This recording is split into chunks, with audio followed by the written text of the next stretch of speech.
हर माँ का ये कर्तव्य है कि हमने यदि अपने गर्भ से किसी जीव को जन्म दिया तो उसको शिक्षा भी ऐसी दे कि फिर उसे गर्भ में न उल्टा लटकना पड़े। ऐसी एक माता थी मादलसा। मादलसा माता जी का नाम सुने हो ना?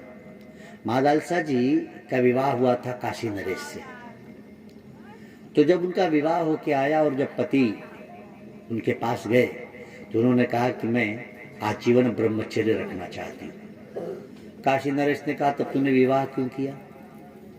आखिर मुझे बेटे नहीं होंगे तो मेरा राज्य संभालेगा कौन? मादलसा ने कहा कि नहीं, बहुत लोग विवाह करने के बाद भी ब्रह्मचारी हैं, जैसे हनुमान जी महाराज। आपको पता है कि नहीं, हनुमान जी का विवाह भी हुआ था। तो हनुमान जी विवाह होने के बाद भी तो ब्रह्मचारी हैं। मादलसा जी ने तर्क दिया कि हनुमान जी भी तो विवाह होने के बाद ब्रह्मचारी थे, मुझे नहीं करना है, बच्चों को जन्म नहीं देना है। तो काशी नरेश ने कहा कि नहीं, मैं चाहता हूं कि मुझे पुत्र हों ताकि मेरा राज्यपाठ संभालें और मैं बाद में तपस्या करूंगा। मादलसा ने कहा कि मेरी शर्त रहेगी, तभी पुत्रों को मैं जन्म दूंगी। शर्त क्या है? बोले तुम भगवान की शपथ लो और 3 बार शपथ लेके कहो कि मेरे पुत्र होंगे तो उसको शिक्षा मैं दूंगी। राजा ने कहा ठीक है। और पहला पुत्र जब हुआ तो माँ ने उनको आत्मानंद उसका नाम रखा। माता जी अब उस आत्मानंद को अच्छे ब्राह्मणों के द्वारा बचपन से शिक्षा देना शुरू की। 12 बरस होते होते तो बच्चा साधु बन गया, ऐसा सुंदर शिक्षा दिया उनको। दूसरा पुत्र हुआ, उसको भी यही किया।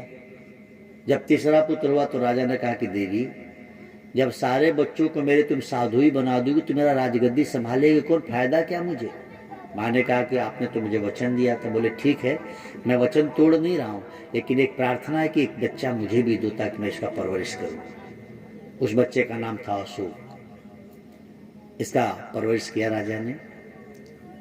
माता मादलसा को बड़ा दुख हुआ कि कहीं मेरा बेटा राज्य में ही फंस ना जाए, लेकिन अब पति की बात मानी उन्होंने। जब बेटा राज्य करने योग्य हो गया तो मां मादलसा अपने पति को लेकर वन को चली गई। वन में कहा गई? आत्मानंद जो पहला बेटा था, आश्रम बना के रहता था, उन्हीं के साथ रहने लगी। लेकिन वो बड़ा दुखी रहती थी। एक दिन आत्मानंद ने पूछा कि माँ, आप बड़ा चिंतित रहती हो, बात क्या है? बोली बेटा, तुझसे मैं प्रसन्न हूं। बीच वाला बेटा भी किसी साधु के संदेही होगा, भले नहीं मिल रहा है, लेकिन छोटा तेरा भाई राज्य कर रहा है, कहीं राज्य में रह न जाए। मैंने उसे जन्म दिया है और मेरे गर्भ से जन्म लेने वाला पुत्र यदि नरकगामी होगा तो फिर मुझे भी नरक में जाना पड़ेगा। ध्यान देंगे माँ बाप लोग, आपके बेटा और बेटी जो कर्म करते हैं उसका फल आपको भी भोगना पड़ता है। इसीलिए हर माँ को चाहिए, भारतीय संस्कृति समझाती है, सिखाती है माताओं को कि हे जननी, तू जिस बालक को जन्म दे तो तेरी जिम्मेदारी भी बनती है कि उसको मुक्त करने का ज्ञान भी दे।